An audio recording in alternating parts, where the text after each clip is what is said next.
Hey everybody, welcome to Wide Family Farm. Thank you guys for coming in. Oh, looks like I'm live. My phone just took off. Thank you guys for coming in. I appreciate it. Let's see who's here. Marshmallow Man was first. Tammy?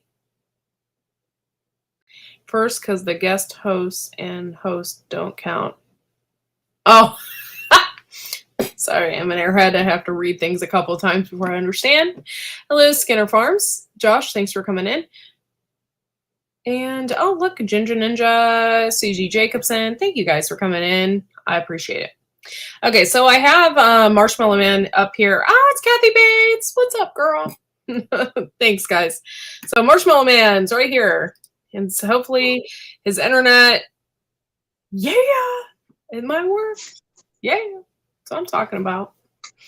And so, hey, Gil. Hey, guys. Thank you guys seriously for coming in and supporting the channel. You have no idea. Today's been a really bad day for me, and I really appreciate it. So, Marshmallow Man, what are we doing tonight? Chicken soup. We're canning it. We're going to be canning chicken soup the Marshmallow Man way.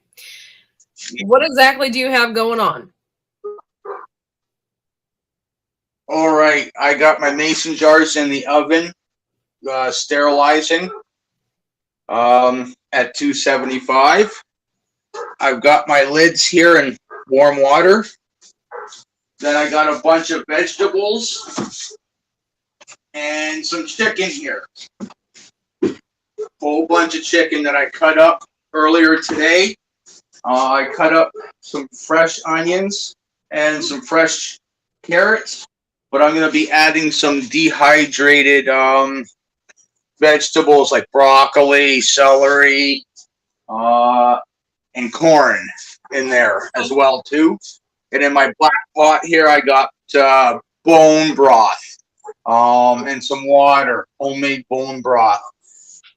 So I got a whole bunch of mason jars of dehydrated vegetables, and I just dump them in here.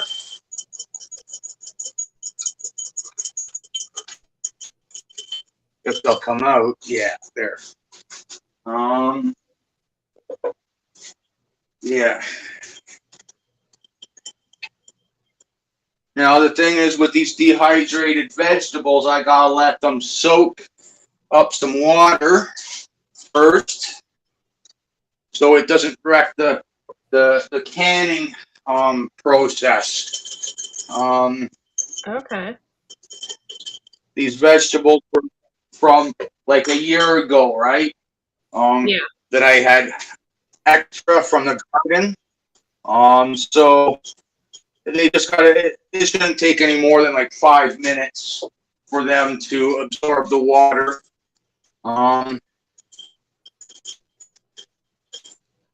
Nice. And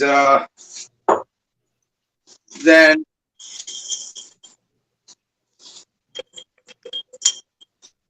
by the time everything's done in there, like it's not done, by the time I get everything in here, it's gonna be full. Like. Oh, we lost the Marshmallow Man. If you guys haven't noticed, he has a really bad internet connection. So let's see if you can get him back in here. Hello, are you back? Hold on, let me see if I can switch our positions here. So you're larger. There we go. Cool. Now, okay, so you have the soup and everything in a big pot. Do you have your chicken in there too, or are you putting it in raw? I put real chicken in there. Raw or cooked? Raw. Okay. Because it's got to be, I'm doing the 1 liters, and anything that, like if these vegetables I just put in there were fresh, like my carrots and my onions, I don't have to worry about anything other than having the water warmed up. Because it's going to be in there for an hour and a half, and it all cooks up, right? So, there's no worries about that, salmonella or anything like that. So just a matter of 5 minutes there.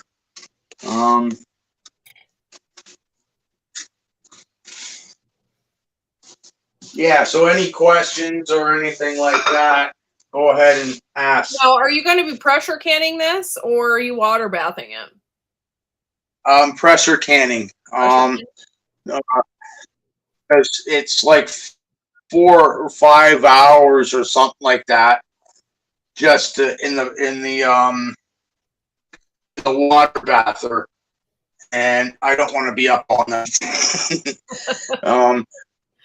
The pressure canner is like an hour and a half for like 7 mason jars, 6 or 7 mason jars of the 1 liters.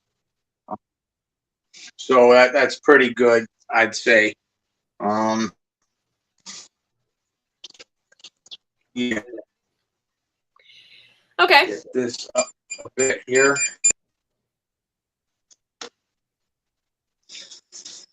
Yeah, doing the mason jars in the oven. It's perfectly safe at 275. And it's gonna be like 20 minutes for that to be fully sterilized. And the lids, they just get treated the same. They just go in hot water. So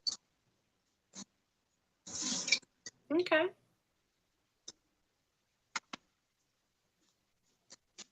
Anybody out there have any questions about what he's doing or anything like that?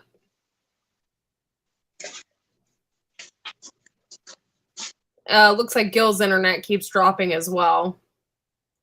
Yeah, I don't know what's going on with that today. Maybe there's just a hiccup in the internet world.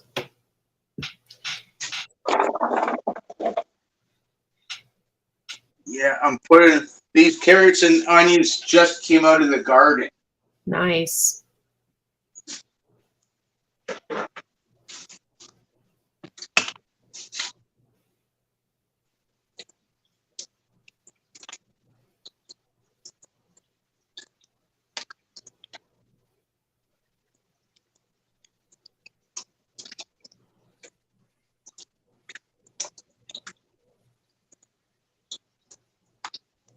Now, how long does this last in the jar for you? The lid, the snap lids say 18 months. On the box there, it says snap lids seal up to 18 months. But I've got other mason jars in there that are over 18 months. But I haven't checked them in a little while to see if, because what'll happen is at the end, I take this part here, these things, right off, after 24 hours of them sitting, right? And that's one way to tell if the seal's gone or if it's not good or whatever, because by the time I go to take it off the shelf, it could be 3 days, it could be 6 months, it could be a year. Because I got them sitting in the one pantry sitting upstairs on the main level here, and like today, for instance, the thermostat says 74, and I can almost guarantee that anything that maybe a handful of seals have gone from a false seal, and the rest would have been because of the temperature going from like 74 to 63 back up to 68, just that temperature fluctuation. Well, I don't want to say shorten the shelf life, but the expansion and contraction in there. It's like your car, the inside of your car with the windows all the way up. You know how hot it gets in there, right? Yeah. On a really hot. Yeah, that heat in there will make the whatever inside the mason jar, I guess, expand a little bit, and it will unseal itself. Okay, that makes sense. So yeah, that's why when we leave an inch in there or however much headspace in there, right? It all expands to at least the liquid part expands so that it to the lid to push out that air, and when everything cools down, it helps pull the seal down. So the lid down, and that's why everything should be kept in a cold store, like a cold room or a root cellar or something like that. Mm-hmm. But I'm working on a root cellar, so That's it's cool. going to be a root cellar of all root cellars.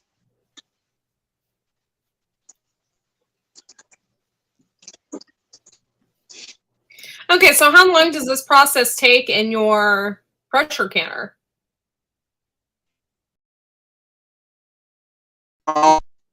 Liters take 90 minutes, and the 500 milliliter ones, I think, take about 75 minutes.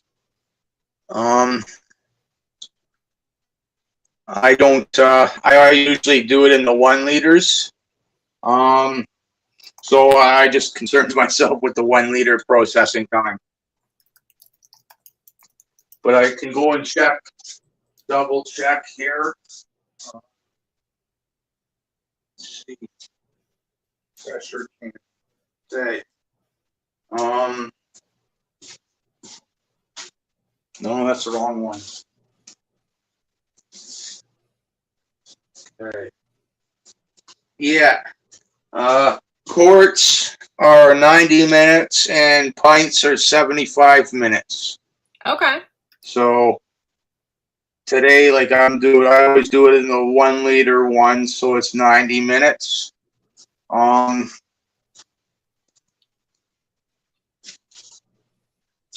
And my rocker here, I think I'm sitting at close to 1,500 feet. Oh, okay. So I've got to use all of them. And that's the biggest thing, right? Like, I seen a pressure canning video of yours, Courtney, and I think it had no weights on it or 1 weight on it. Yeah, I So it's do like 11 pounds of pressure. Yeah.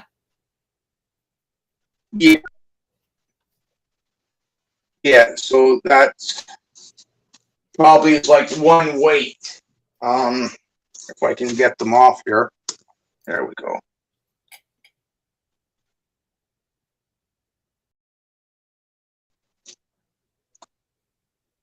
What kind of pressure canner do you have? There's one. I've got 2, 3, but and I'll show you here in a second when I get these things worked off.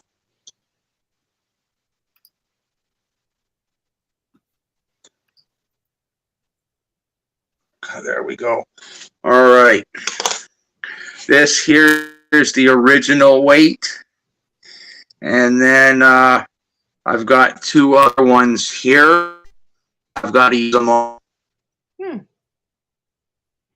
So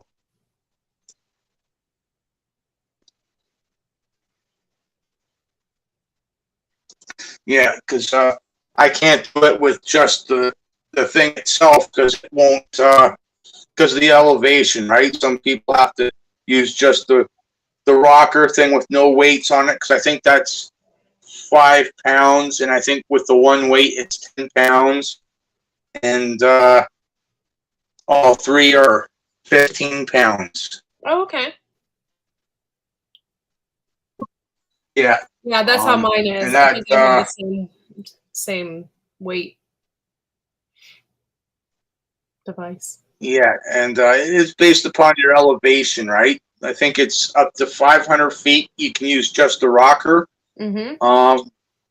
500 to 1,000, you use the one weight, and anything over 1,000 is everything.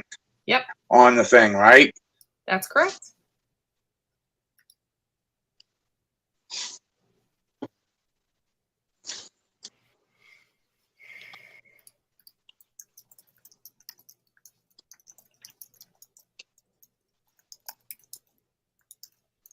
And then before I use,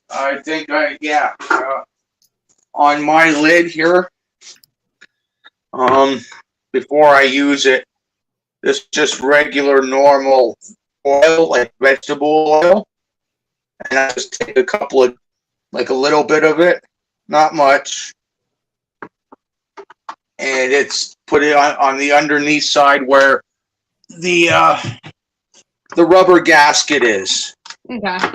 And I make sure I pull it out, the rubber gasket, because it will stick, right? And over the course of time, it will stay there.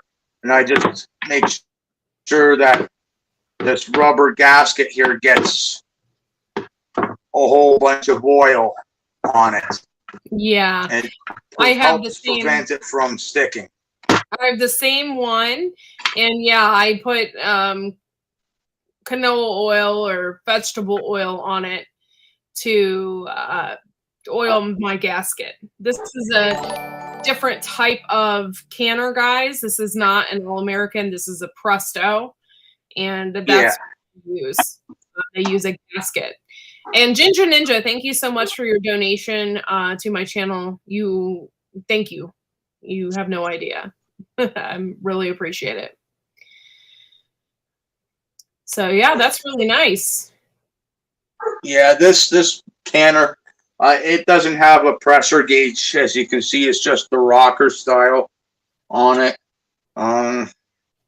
This has lasted me almost 4 years now, with no new parts, no nothing. Nice.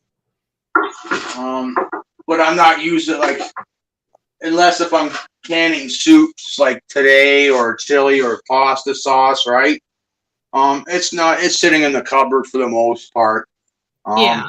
And this time of the year, harvesting everything, I'll pressure can my carrots and my potatoes and my beets, and that's about it. Yeah, I just did a bunch of green beans, and my husband made me aware that there's more beans. So I'm gonna have like 50 jars of green beans this year. Yeah, I'm probably pushing about between 1 liter mason jars and 1 liters to 500-liter ones, and the 250-liter ones, and the 2-quart ones. Probably about 1,000 mason jars. So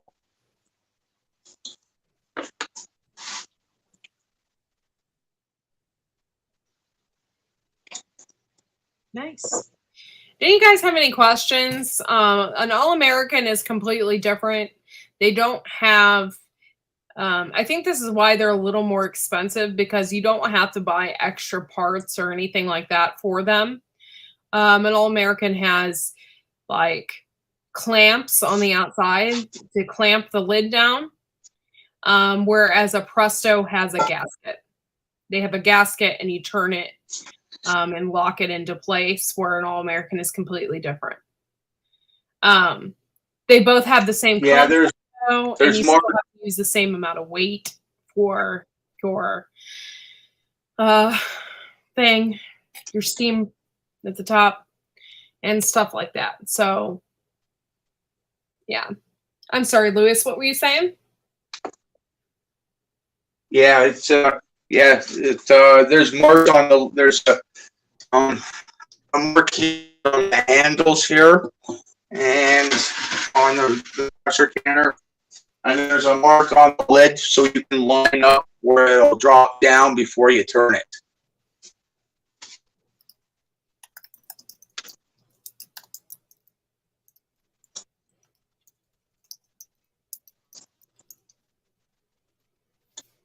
Yeah, I'm using like chicken breasts and chicken tenders from some of my chickens this summer. Nice. It's such a great accomplishment when you have raised your own food and you're canning your own food. Such a huge accomplishment. And sorry, guys, he has a wacky internet, so he'll be back here in a minute. And does anybody have any canning questions while we're at it? If you have any canning questions, we can answer those for you. And hold on, I'm going to move. When you come up with so much weight at home, right? What do you do with it? Yeah.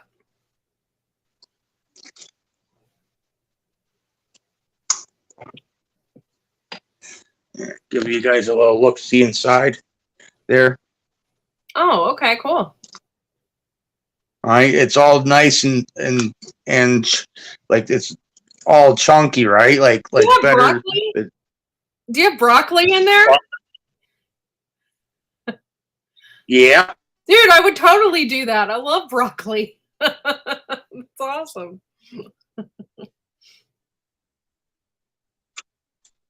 Yeah. Well, I had broccoli last year. I didn't want to freeze it all. I wanted so I dehydrated it. Now, the dehydrated stuff, probably it'll be smaller when it's in, right? Yeah. So, but even that, when you put it into the soup, because I at least the water warm up, so I don't break mason jars, right? Hot to cold. But there you go. Oh, we're losing you, Lewis. Okay, so he's putting broccoli. He's putting everything in that chicken soup. That's awesome. For me, I'm definitely I love peas and corn in my chicken soup. I can't eat corn anymore, but yeah, totally is my favorite. Corn and peas, big chunks of carrots. That's my favorite in a chicken soup. Yeah, it does look good. Hold on, I'm gonna make him bigger again. Yeah. Yeah, that's one of the biggest things that when the pandemic hit, right?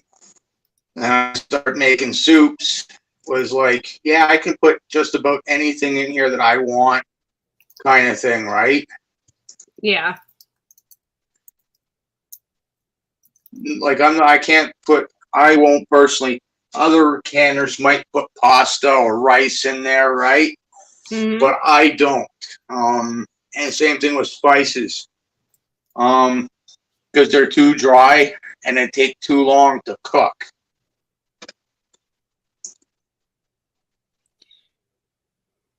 The other thing that I need as well is a measuring spoon and salt. The pints, they take 1/4 teaspoon of salt, and the 1 liter ones, the quarts, take 2/4 teaspoons of salt to help preserve it. Okay.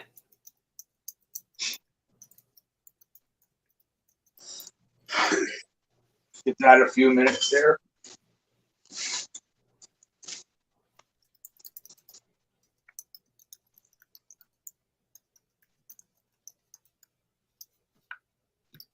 Yeah, that's awesome. Really cool. And he has a huge pot. Do you like your pot that you're putting your chicken soup in? I had a pot like that and I didn't like it very much. So I'm curious. Do you like yours? Yeah, it's a pot, right? Like I'm a guy, it's a pot, right? So I can get about 12 mason jars, roughly speaking, out of this, right? Nice. So, and that's the reason why when I do canning, I don't want to do just a batch. I want to do 2 at least. When it comes to soups and whatever else of that nature, I can. The other day, I did some potatoes, and I got just over 4,500 milliliters of potatoes canned up. Now, in this pressure canner, I can only stack 1 liters one high because there's not enough space for a second level. But the potatoes, I can stack 2. I got to get a second thing so that the mason jars aren't sitting on top of each other directly. And I can stack double of the mason jars in there. That's great. Now, you live in Canada, so what is there really isn't a huge difference between Canada and the United States as far as canning is concerned.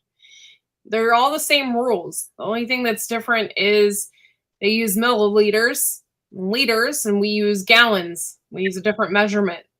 But other than that, there really isn't a huge difference in canning. And so he has basically the same setup as I do. Now, where do you get, like, what kind of jars do you use in Canada?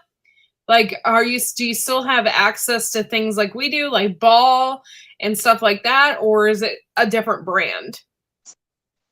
I get 2 different brands. That's one of them.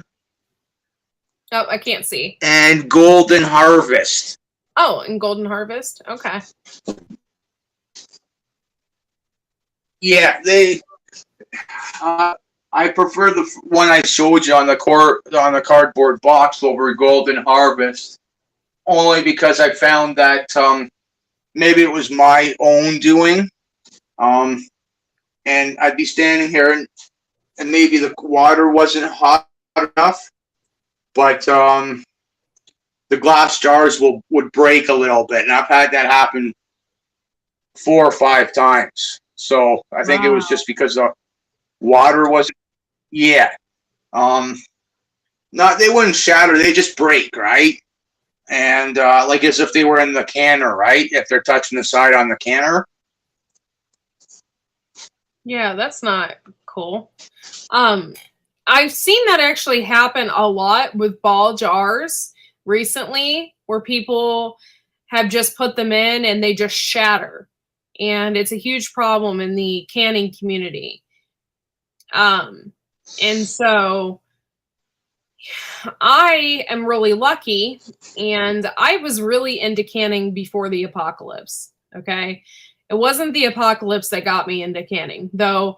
People are like, oh yeah, the apocalypse really got them into canning, and that's how they wanted, to preserve their food. But I've always been into it. I've always been into canning.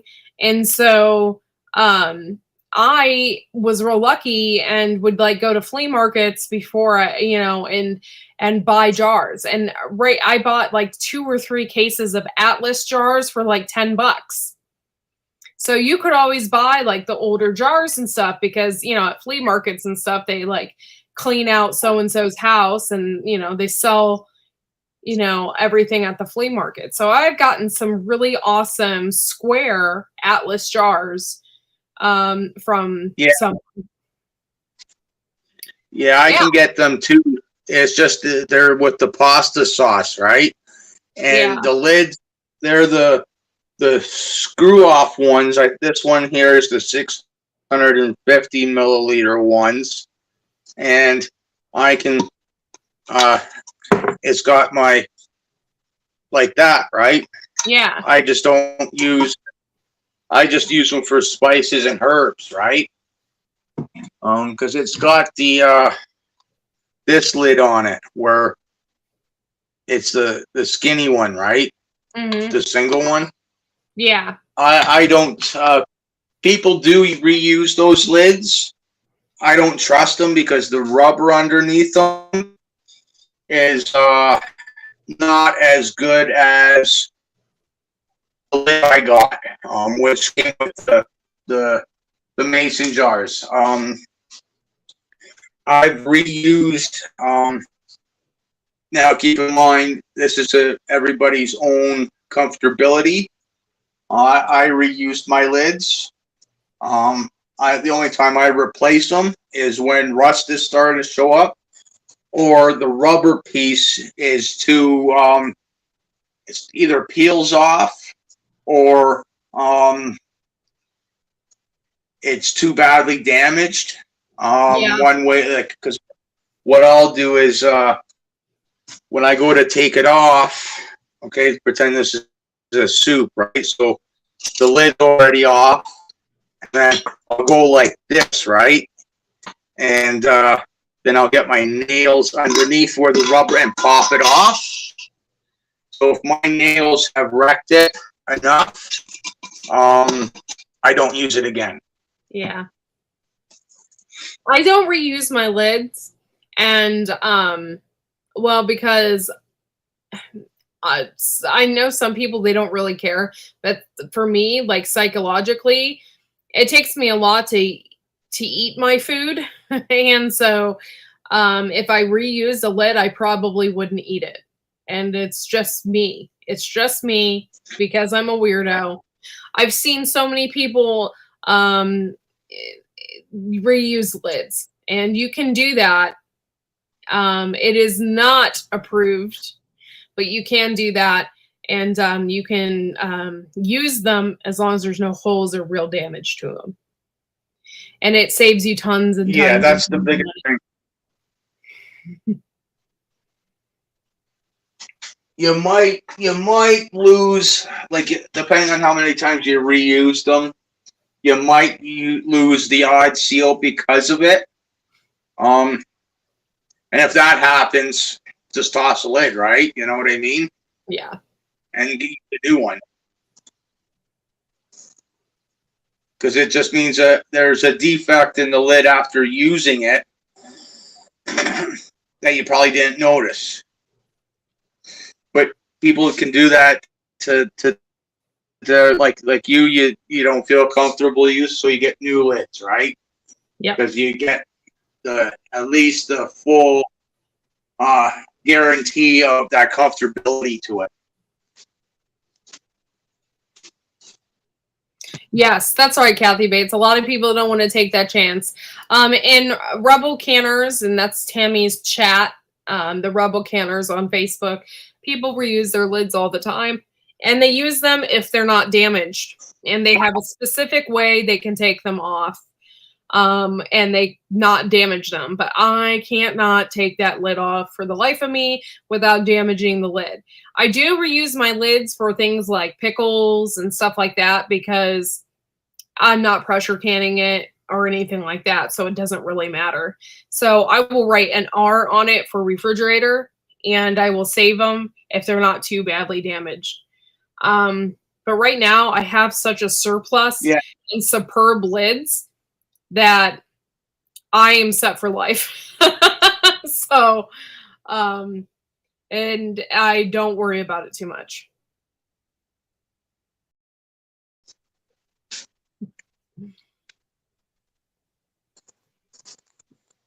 All right. This looks ready to go. Okay. Now you will also, out of camera view here, have the lids here.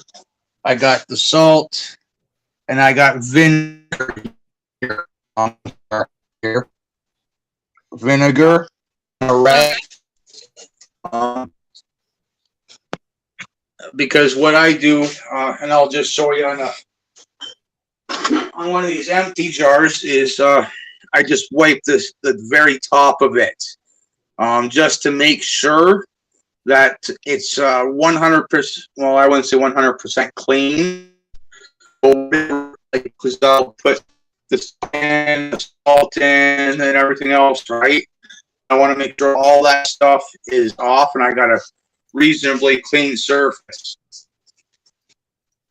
Okay, Lewis, prepping and to endure wants to know if you are using the ball canning guide for your prepping instructions and times.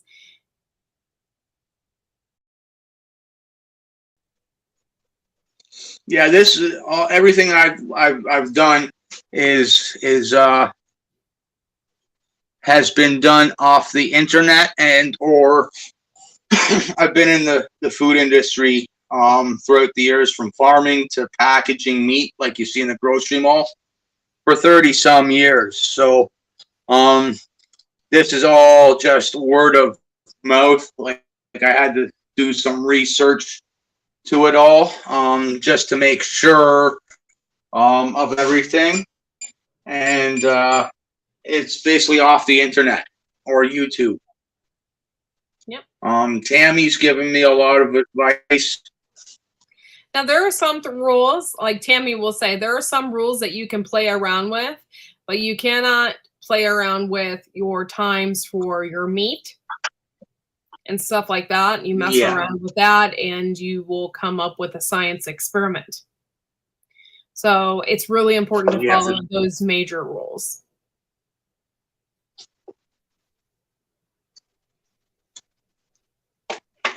No, I did not sacrifice any of my chickens for this soup. And if I did, it would take a minute to get to Lewis. He lives in Canada. So he wouldn't be using my chicken. Thanks for coming in, Jay. All right.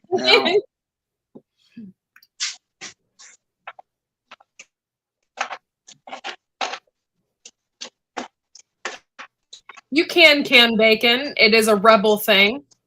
And the main reason people don't can it, or it's against the rules, is because it's so greasy that it doesn't seal properly. And I've seen some nasty science experiments as well from canning bacon. But yes, you can bacon. And there's specific ways to do that, and it's a rebel way. If you are following the Ball Blue Book to the T, then canning bacon is something that doesn't exist in that world. But if you are a rebel, you can can bacon. You can also can and stuff like that. My perception of the bacon thing is because it's too greasy, and when sometimes I've noticed in the presser canner, some of the water will get pushed out from the mason jar, and that grease is going between the lid and the glass jar. And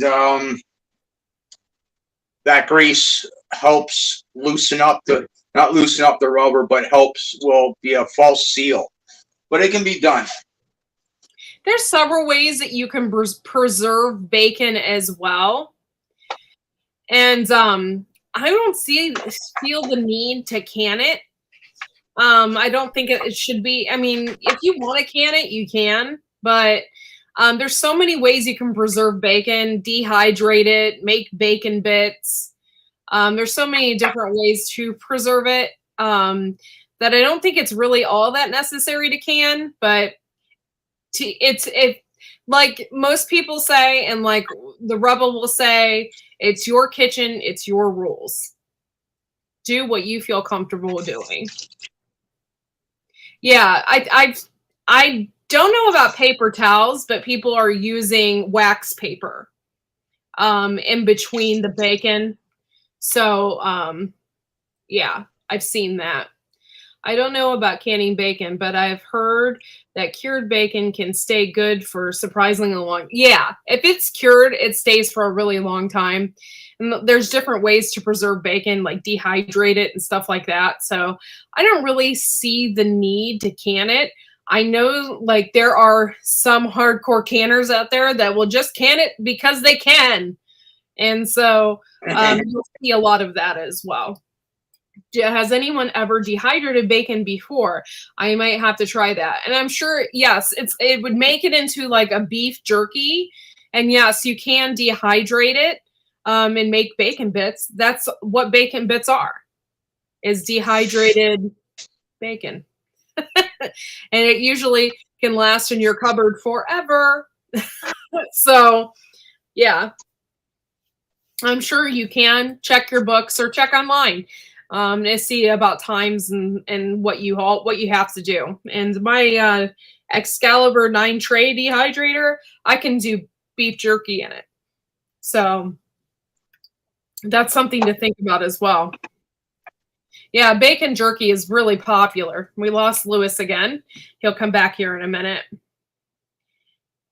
Yeah, bacon jerky, just anything with bacon in it is really good. It flavors everything really nice. So, and there are different rules. Like I've seen people put bacon in with their green beans to give it extra flavor and stuff like that. And you just have to be careful. You have to follow the rules as far as that's concerned. And just be careful. And yeah.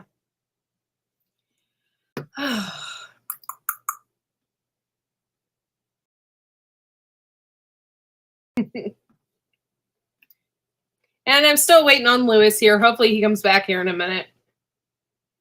He always has issues with his internet, so I've been canning a ton of green beans, guys, and oh my gosh, the pressure canner is such a godsend when it comes to that. I mean, 20 minutes for pints, bing boom, it's done. And I have pints now of green beans. It's perfect for me. My family doesn't like a lot of green beans, so I've been filling up the pints, and it's working out really good. I tried to stop eating bacon and have a ton in the freezer I need to use. Yeah. I have a ton in my freezer too. I don't eat it very often.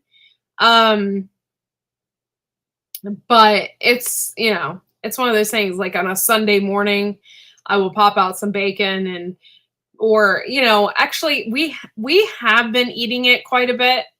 And it's just because like it's that time of year where you want a BLT or you want a bacon and tomato. My husband loves bacon tomato sandwiches and stuff like that. So yeah, we have been eating it quite a bit. But normally on a normal basis, we don't eat a lot of bacon. I have like 6 packages in my freezer right now. So what are we doing now, Lewis? Yeah. All right. Yeah. Yeah. So when I'm filling this up, I don't fill it up all the way, because this is just that's aside from the headspace I need. I fill them up half the way, or 3/4 of the way, just in case if I want rice or pasta in it.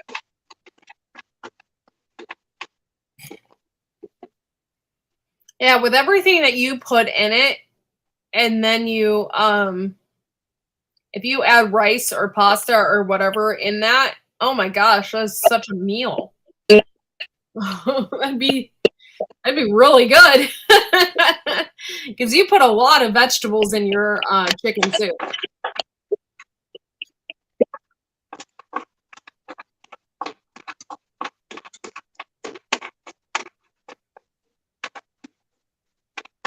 I'm sorry, Ginger Ninja, that sucks.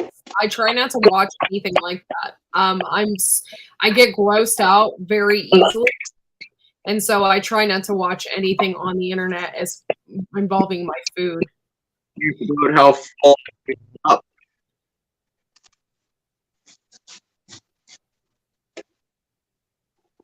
Yeah, a good hearty chicken soup. I know. When I was pregnant with my son, that's all I wanted was chicken noodle soup. And there is a restaurant, a little mom and pop restaurant near me, and I would always get their chicken noodle soup. And I'm such a picky eater. I don't eat the chicken out of it. I just have the broth and the carrots. The carrots in it were like huge. They were almost like the ox heart carrots. They were freaking huge and chunky. And so, oh man, it was the best soup ever. But I am a super picky eater. And if I see something really weird with the chicken, I won't eat it. I get grossed out. So you see where this line is, right where my finger is? yes. That's the 1 inch. That's where I measure to 1 inch. So I don't got one of those little dipsticks to tell me, oh, it's a half an inch or it's an inch or what have you. I just go vegetables, doesn't matter what it is. I go to about there. Okay. If you guys are out there and you're new to canning, you definitely want to get a measuring stick because it helps. You don't want your food to siphon in the canner, and that's exactly what will happen if you don't follow the guidelines as far as your headspace. If you fill it up too much, it will siphon in your canner, could explode your jar, and then everything in your canner is destroyed or gooky. If you're doing something really sticky, it could be all over in there. It could be a giant mess. So make sure that you're following the correct headspaces for things.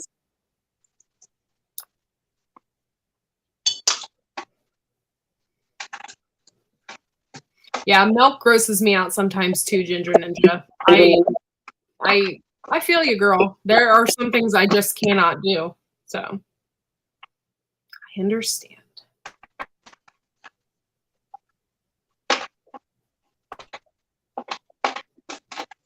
So any questions for the Marshmallow This is Man? the tough part, trying to get everything down.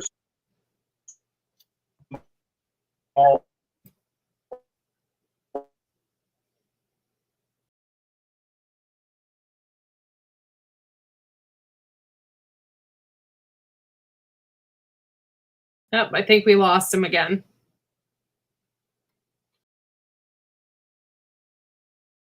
I know I need to watch a lot more canning videos because it's about to be my first time with my new canner. Yeah, it's real easy. If you have any questions, Ginger, you can always call me via Facebook or wherever. You can always call me, and I can help you with any questions that you may have about your canner. It's really easy though.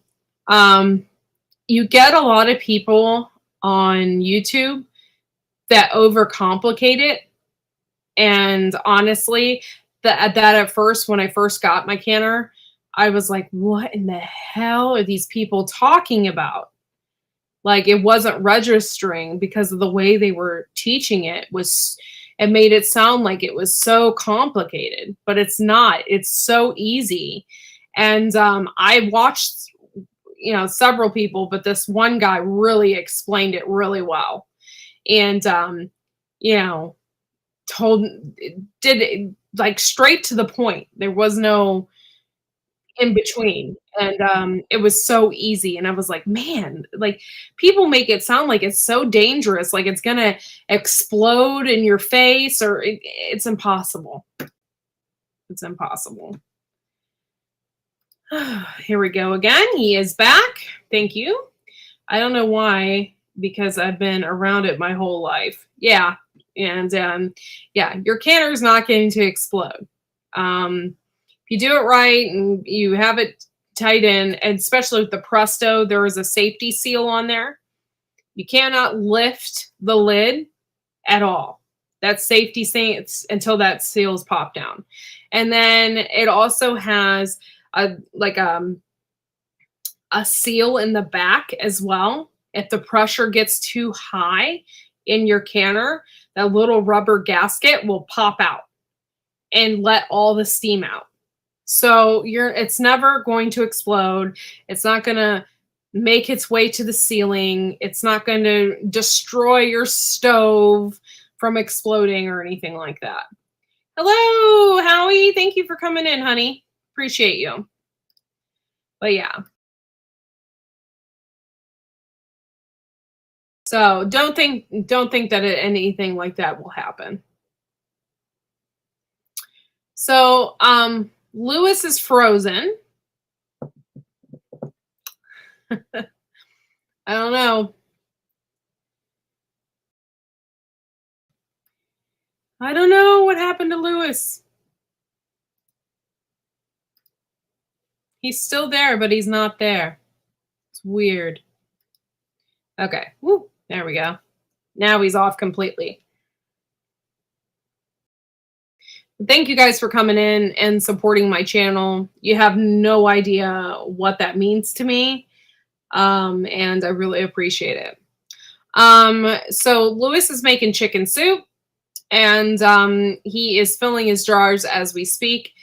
We might not be able to see the entire process, but because I also have things I have to do. I have to shut down my vegetable stand tonight as well. So I got some things I have to do.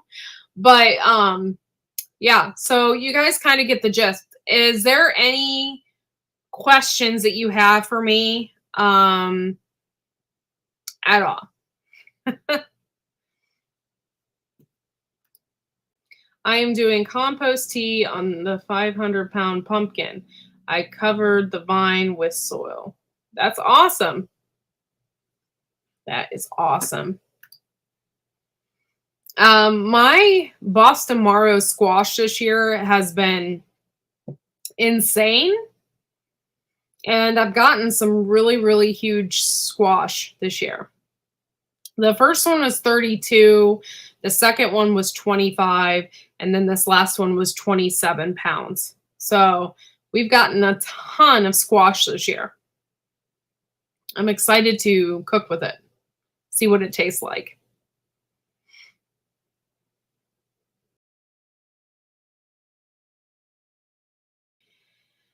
All right. Let me see here. I don't know what's going on with Lewis.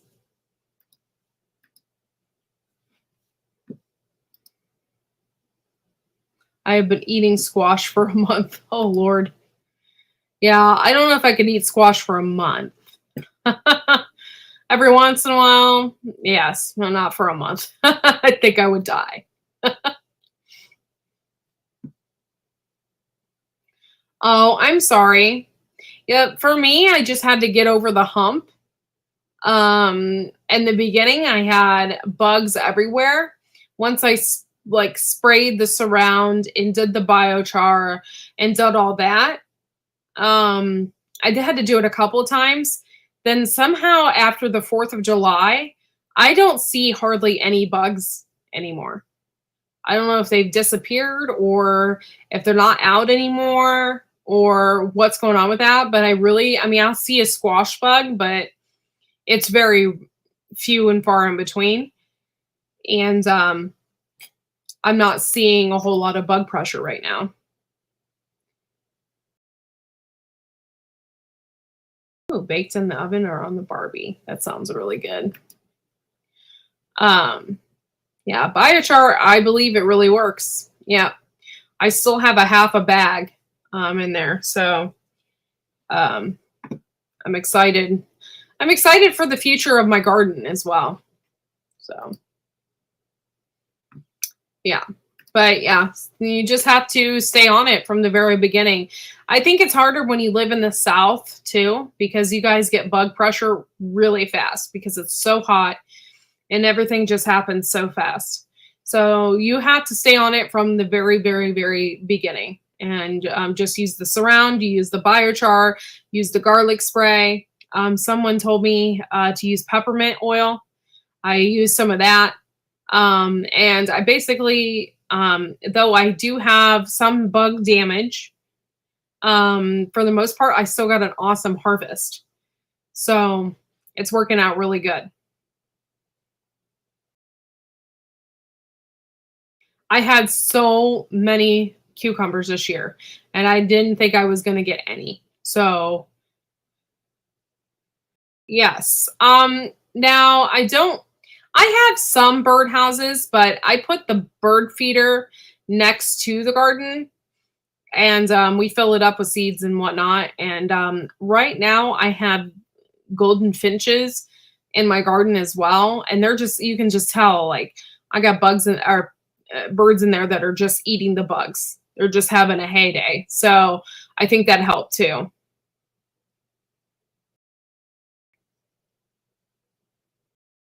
Yeah, that's awesome, Howie. Yeah.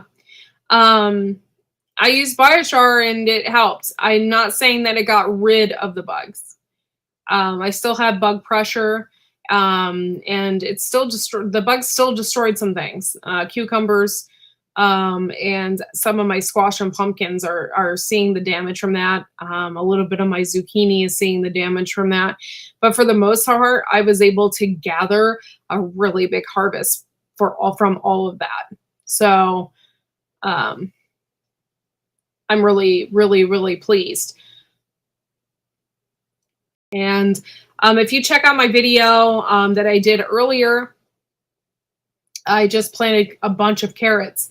So I have carrots, peas, and beans on top of each other in my one bed. So it's pretty neat. Pretty cool stuff, guys. Yeah, I'm going to keep adding the char. By the way, it's made my soil really nice as well in my one bed. It's really done well. So I'm really happy with the results.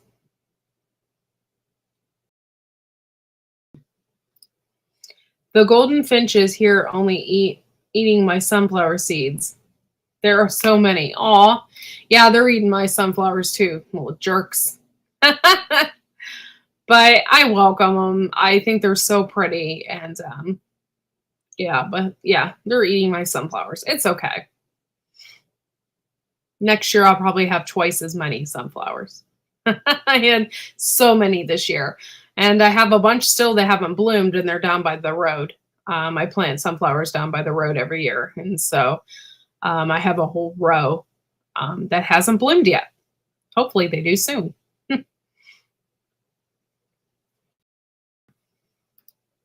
Okay, I have the pumpkin leaf feeding with the comfrey tea. All right, see you later. Bye, Howie. I don't know if Lewis is going to come back. I don't know what's going on with that. I'm going to give it a few more minutes.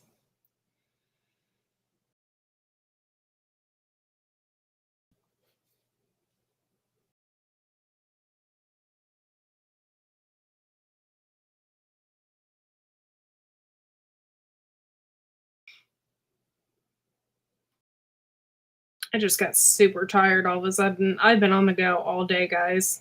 I really have. It's been nuts.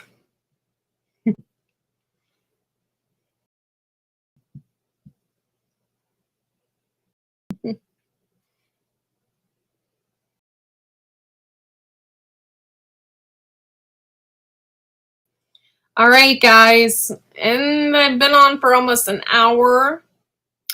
I hope you enjoyed this segment. Marshmallow Man was really excited to do some canning on my show. So I was really excited to have him on. It's neat to see people from other countries do canning. And so I was really happy with that. I want to thank you all for being here and supporting my channel. I really, really, really appreciate it. Don't forget that you can also be a member of my channel for only 99 cents a month. What else? I think that's pretty much it, guys. Let's see. I will go live on Friday. So check the community tab for that.